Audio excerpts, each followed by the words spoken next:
So Stacy Fields, everyone, welcome. Stacy is a native New Yorker, right? You were born in Westchester? Yeah, Okay, so fellow New Westchester. Yorker, and I love the fact that you studied ballet from the time you were very young. So ballet is close to my heart. I used to treat the New York City Okay. Ballet. So I love dance, and I was a dancer myself. I used to study at Carnegie Hall when I was very young. Your passion of dance led you to be in a company in Los Angeles, right? You said. My Mhm. family lives in LA, so I also have an affinity towards California as well. New York and California, we kind of sisters of each other, I guess. Let's get right to it. You created a really cool platform of vegan as well as a lifestyle platform called Simple Vegan. So I don't know much about veganism, and I do know that I've had some questions posed to me. But you've been a vegan for the last 10 years, is that right, or longer? For over 10 Okay. years, a little over 10 years. Okay. So can you tell us then the difference between plant-based, vegetarian, and vegan? Because I know that's a big kind of like people jumble them up all together. So how would you describe or how would you delineate them? Definitely, and it is a question that I get asked all the time. So, a vegan, typically it's going to be a whole vegan lifestyle where you're not eating any animal products. So there's no milk, there's no dairy, there's no fish, no cheese, no eggs, anything like that. Vegans are not going to they're not going to use anything with animal byproducts. So, they're not going to have a shampoo that has keratin in it or even silk. Most vegans don't eat honey. Not going to wear leather, not going to wear wool. It's a whole lifestyle. Now, there are some vegans that will say, when you're transitioning, if you have pieces, your favorite pair of, leather shoes that your mom gave you, keep them as you transition. But that's what a vegan is. There's no animal products at all. Vegetarians, there are some vegetarians that will eat eggs, some that will eat cheese. So you have what you call the lacto-vegetarian, where they're eating some dairy and some eggs. And then the lacto-ovo, they're only eating eggs. Um, if you're a vegetarian that's going to eat cheese, you want to make sure that it's vegetarian friendly. So there's a thing called rennet. It's an enzyme that comes from the stomach lining of cows. So that's going to be a cheese that's not vegetarian friendly. So a vegetarian and vegans, the one thing they share is that they don't eat anything that where an animal was slaughtered. So, And is that a vegetarian. that's more of an ethical issue, right? Or is That's more of an ethical issue. So, and again, that kind of circles back to some people choose it for health reasons, some people choose it for ethical reasons. I'm going to lean more towards that most vegans are choosing it for ethical? ethical reasons. If they've been a vegan, for over 10 years, you have a lot of people that are jumping into wanting to be vegan for the health benefits, but it is really a commitment because remember, it's no animal products at all, not even in your beauty products. Right. Your makeup, again, the clothes that you're wearing. Right. So it's a whole lifestyle. Yeah, I would imagine that with that you have to be quite conscious of even just reading ingredients, which I think most people in general don't even read ingredients, even if they're eating non-vegan products, right? Non-vegan. Yeah. That's key. So you definitely want to read the ingredients. And again, on your beauty products. So, perfect example, everyone's, going crazy over all these great skincare products that are great for wrinkles. So hyaluronic acid, it's not vegan. It's derived from the combs of roosters. So it's not going to be vegan. Wow. Know I had that. no idea. I mean, I don't use that, but that's, yeah, I mean, everything is Yeah. so, we have. So you have to do your research if you're going to jump into the vegan lifestyle. And that's why it is a transition. Yeah. It's not going to happen overnight if that's what you're choosing to do. Same thing with collagen. Collagen has many, many great benefits, but it's not vegan friendly. It's derived from cowhide. So definitely not for vegans. Cowhide, interesting. So then what was the driving force for you over 10 years ago to make this dietary change? Did you start off just kind of going plant-based, or were you a meat eater when you were younger? Yeah, I was a meat eater when I was younger. I mean, I always kind of leaned towards more chicken and fish, and then it kind of transitioned to me just being a vegetarian where I was eating, eggs and cheese. And I was never really a big fan of eggs, so eggs were easy to give up. I will say cheese is one of the hardest things to give up when I did. I'm Italian. We have mozzarella. It's kind of hard. Yeah. but it was the hardest thing to give up. But it was really more for ethical reasons. Always been an animal lover, and then the health benefits are an added plus. Sure. Um, and just, throughout my years, just, doing research and, seeing videos and reading literature on, the treatment of um, farm animals. Horrible. There's not a whole lot of regulation on how they're treated. It's unlike domestic animals. We have laws against abusing domestic animals, like your pets. You can report your neighbor for beating their dog, but there's really not a whole lot of guidelines for how farm animals are treated or how livestock is treated. Mm. So that was one of the reasons why, just after seeing the abuse and the horrible treatment, it just really connected for me not to. Sure, absolutely. Do you Yeah. have one child? How many children do you have? I have one daughter. She's 7. And are you raising her vegetarian or vegan? No, she's a meat eater, but she definitely loves her vegetables. So I can see maybe eventually she might choose to go that route. But, I do right now give her that choice to eat, chicken, fish, and that's mainly what she likes. But she's no stranger to vegetables. So she's a kid that'll eat broccoli. She'll eat kale. Yeah. Which is so string important, beans. I think, so many kids now, Yeah. because we live in such a packaged environment, especially with our food, that, most people just buy what's off the shelf and it's in a plastic bag and, here's your sippy thing and whatever. I mean, my sister, she's a holistic nutritionist, and, my niece was eating whole foods from the time she could be off of, my sister's breast, and it was never anything packaged. She would puree all her vegetables, and it was just amazing to watch a child experience all the different tastes of vegetables, and then not already have an aversion to it because it was not, it was like not, wasn't in a baby, pretty little blue and pink and orangey kind of colored thing. It was real food. Yeah, I mean, my daughter, like I've been lucky, like she doesn't, like you said, have an aversion to vegetables because she's used to eating them from such a young age. I mean, she loves avocados. Yeah, I can introduce pretty much any vegetable to her and she'll at least try it and usually end up loving it. So, amazing. So you founded this platform. So tell us about this Simple Vegan, and what's the mission of it, and how are you helping people with this platform? The mission of it really is to just help educate people on the differences of, if you really are wanting to live a healthier life and you're thinking of, I got to be vegan, there are ways to incorporate, more vegetables into your life without going full vegan. Like I said, being a vegan really is a commitment to a lifestyle.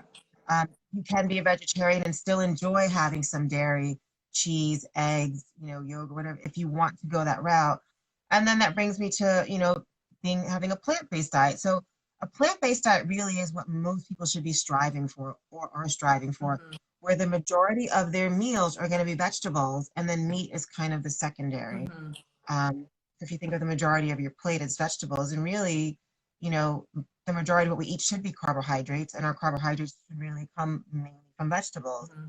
So, your kale, your lettuce, your potatoes, those are your carbohydrates. And what I try to do is to get people to think of them as carbohydrates.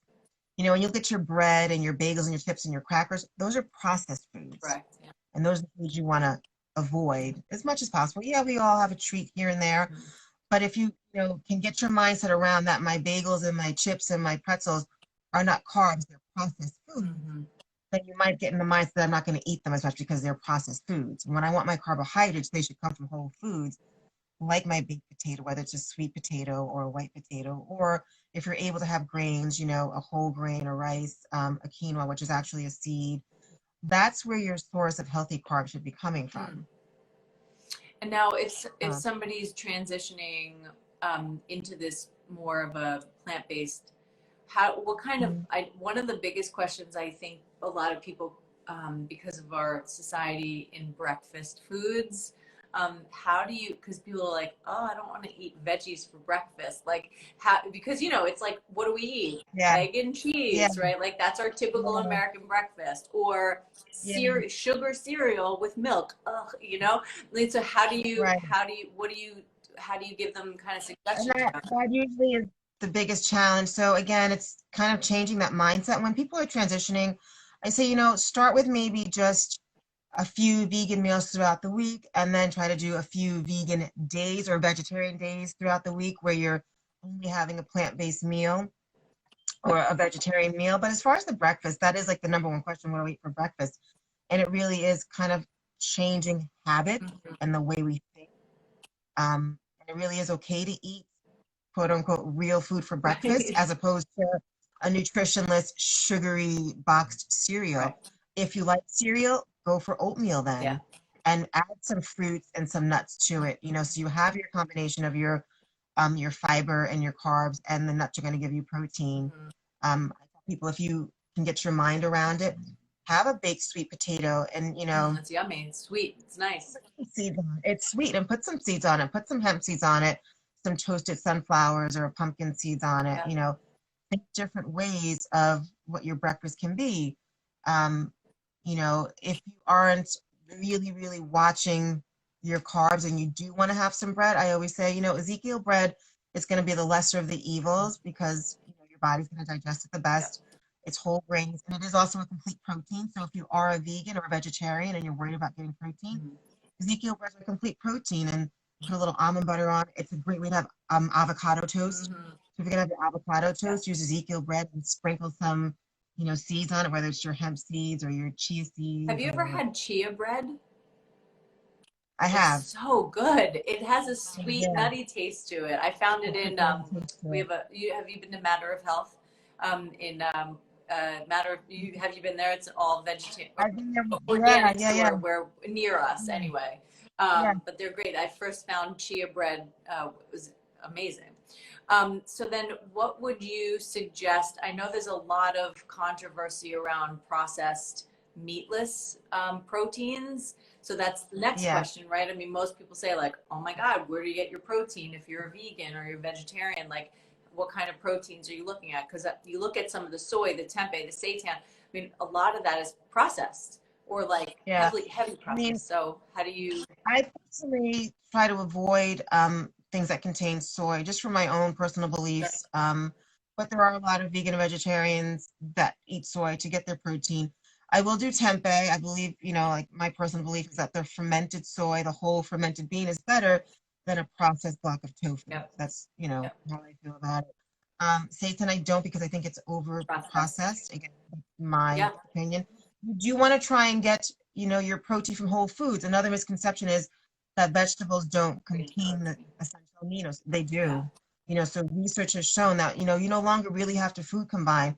Your plants do contain all 9 essential aminos. So if you are having a variety of vegetables, you will get the protein. Another thing that people want to think about and through research and readings that I've done, you think about where is your meat source getting their protein? From the grass and the plants they eat. So these plants, they contain the essential aminos. Your cow is not born with the aminos. They're eating it from the grass and the plants that they're eating. They're ingesting from the grass and the plants that they're eating. So just keep that in mind that plants and vegetables, they do contain the essential aminos. So if you have a variety, you should be okay as far as your protein. Getting back to the processed meat or the meatless meats, there are some that I do eat because I just like them and they taste good, but it shouldn't be something that you have on a regular basis. You want to be mindful. And then there are some that are definitely better than others. So I'm not going to bash any brands on here, but you just want to read your labels. You want it to have minimal ingredients. So when I'm looking at, a meatless meat, I really try to find the ones that have less than 5 to 6 ingredients, Okay. ones that contain no dextrose, which is sugar. Or like, if it has the word dextrose behind it, whether it's straight dextrose or does it mount to dextrose, you want to avoid those because it's added sugar. I, again, personally look for ones that are soy free. Another note, there is a very popular meatless meat out there that it's marketed as a plant-based meat, but it's really not vegetarian because one of the ingredients, it's a soy derivative, was animal tested. So circling back, vegans will not eat something that has been animal tested. So this particular meatless burger has an ingredient that has been tested on animals. Wow. And it's So again, crazy because you would never, like, how would the you would consumer never know think that? that because on the package it says plant-based, but it doesn't say vegan, Okay. You want to be careful of how you read the labels. And then, again, there are some really great ones that are out there that are plant-based and they will say vegan on it. So just do your research, read your labels carefully. And that's basically what my platform is for, to help people Okay. who are trying to transition or who may even already be in the vegan or vegetarian lifestyle, but sometimes there are things, that you miss. I met a vegetarian who was eating cheese and she had no idea what rennet was. And I'm like, it's the stomach lining of a cow. And how do you think they got that? The animal was slaughtered. So you want to read the labels of the cheese that you're buying if you're a vegetarian that eats cheese. Just giving information like that Yeah. is really what I created the platform And for. And creating, giving ideas about healthy recipes. And, yeah. if you're getting a little bored with the things that you're eating, like you said, breakfast. Another great breakfast or snack that I like to have sometimes is just some fresh berries with nut butter. I like nuts. So, and if you're a vegan or vegetarian, chances are you like nuts as well because it's a great source of protein. What about somebody that has, Fiber. that gets bloated from nuts or bloated from beans? I mean, that's also really hard sometimes because you have plenty of people that just don't digest beans very well. Right. And then like that's a huge part of a vegetarian vegan diet. So like how would you have them take, digestive enzymes, or would you like how do you I would, yeah. I would recommend digestive enzymes. I'd also recommend to make sure that the beans that they're cooking or that they're eating, that they really want to cook them for definitely at least 30 minutes, and that might help with digestion. Yeah. I talk a lot too with some patients that go, that have digestive issues with beans. And, if you soak them prior, with a little Right. acidity, so whether it's apple cider vinegar or a little salt, Mhm. you take that phytic, the phytase off of the outside of the bean. So Of that the bean, that yeah. phytic acid is what people are having a reaction to. So they create the gas and the bloating and all that really not so fun stuff. So and that's a way, that you can help that. But then there's also like, pre-soaked beans that you can get. A lot of the, I Yeah. don't do well with beans out of a can, even like Yeah. all of that, that kind of stays. Yeah, that's the key thing. If you're gonna do the beans and you have a sensitivity, you do want to get whole, fresh. It takes a little more Yeah. time, but soaking them, rinsing them, like you said, soaking them in something acidic like an apple cider vinegar. And again, I really, encourage to cook them, cook Yep. them for at least 30 minutes and, Mhm. try that and see how, it does. And usually people will find that they don't have as much issues with it. Mhm. Um, Now, you said that you might have a really great salad recipe for us. What do you got? I do. So, um, it is a raspberry quinoa lentil salad. So, and I can also send this to, Yeah. everyone if I can get the emails, I'll send it to them. But what it is, so it's going to be quinoa, cooked lentils, of course, cooked quinoa. Do you You're prefer a adding it. certain type of lentil? I mean, I love lentils. There's so many different colors. They're It depends on what I'm making. So when I do like a lentil soup, I'll use a red split lentil, mm-hmm. and it gives a lot of flavor and it's not as dry. And that's what I do for like a kale lentil soup. I use the green lentils if I'm making a lentil burger, but again, you got to soak them Uh-huh. if I'm making like a Is lentil there patty a because they stick together is there a better. difference in the like macronutrients of the different colored lentils? I mean, do they give you different like qualities or different nutrients? Is it the same? They all taste They're different. all, they're all relatively the same. I think the taste is going to be a little different. Okay. Like I said, I feel like the red lentils aren't as dry, a little more moisture. But I do like the green lentils for certain dishes. It just depends on, what you're Uh-huh. making. So this salad, it calls for the green lentils, but you could also use the split red if you wanted. Okay. I think for this salad, the green lentils will hold together better. They won't get as mushy. Ah, right. But you Some of them tend to definitely, get mushy. yeah, yeah. You want to cook them so they're tender, and then you want to cook your quinoa for the salad. Chopped up cucumbers, some fresh mint, and then you're adding in your olive oil, a little apple cider vinegar, for the acidity for the dressing. Mix it together. You can also use fresh lemon juice if you prefer. Add in your fresh raspberries. And it's a super Oh, that simple sounds salad mixed delicious. together. Yeah, it's delicious. Yeah. Yeah. If raspberries aren't your thing, you could throw in some strawberries. That's great too. Blueberries. Any berry would be really Blueberries, good. yeah, Yeah. a mix of That berries. sounds Yeah. delicious. And And then you can add your spices to it. So I always like to season my salads. I'll never just have like a plain salad. So I always like to throw in, some garlic powder, onion powder, salt, pepper, a little bit of cumin, and mix it all together so it has some flavor to it, especially with the quinoa, which can sometimes be a little bland. So you want to, add some seasoning to it. And when you're cooking your quinoa and your lentils, you can cook it in some vegetable broth mhm, to give a little mhm, flavor as opposed to just straight plain water. mhm. And now, do you also look for like are there vegan condiments as well? I mean, it just seems like if there's beauty products with animal products, are there ways that we can watch for different condiments, or is that not usually a thing?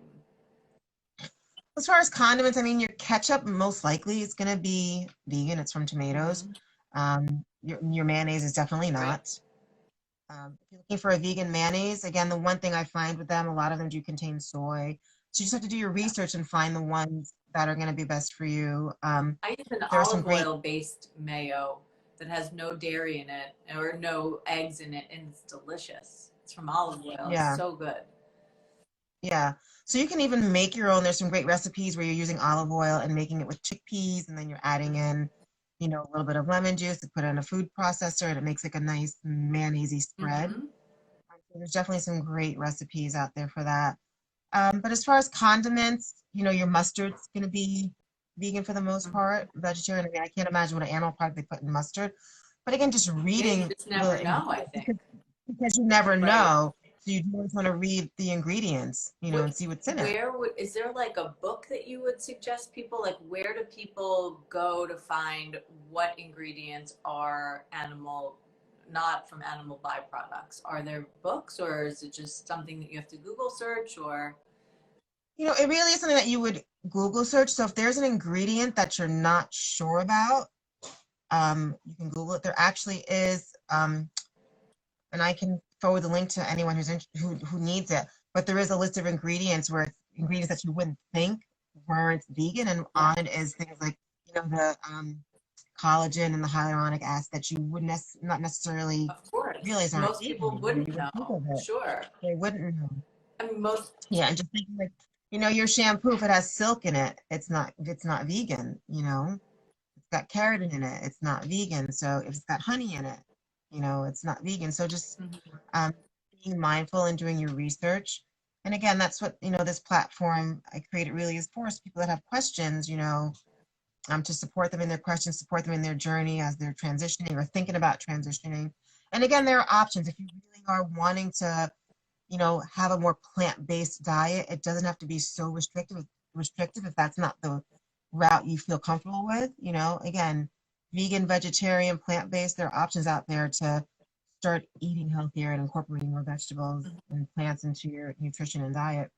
Okay, so tell everyone how to find you, what your platform is, and I'm going to have a link obviously at the end of all of this so that they can get to your website. But yeah, where do they find you? And if they want to kind of reach out to you, how do they get you? So my website, it's my name, it's stacyfields.com, and that's my email as well, stacy@stacyfields.com, and that's where you can find me. Also on Facebook, Simple Vegan Stacy Fields. I have a Facebook page, and that's where you find a lot of the simple vegan recipes and links to information about what ingredients are vegan and what are not. There's some links to great beauty products that are vegan. So on Facebook, that's the Facebook page. And on your website, you have like a whole cooking thing. I was watching you cook with some of your great recipes. Yeah. It's awesome. Yeah. Yeah. So on my website, there are links to my YouTube pages where I'm cooking. So if you visit the website, there's a whole, plethora of information for you. Wonderful. All right, Stacy, I know you have to go take care of your little one, but thank you so much. Thanks so much for joining. Have a great night. Thank you for having me. Take care. You too. Bye-bye.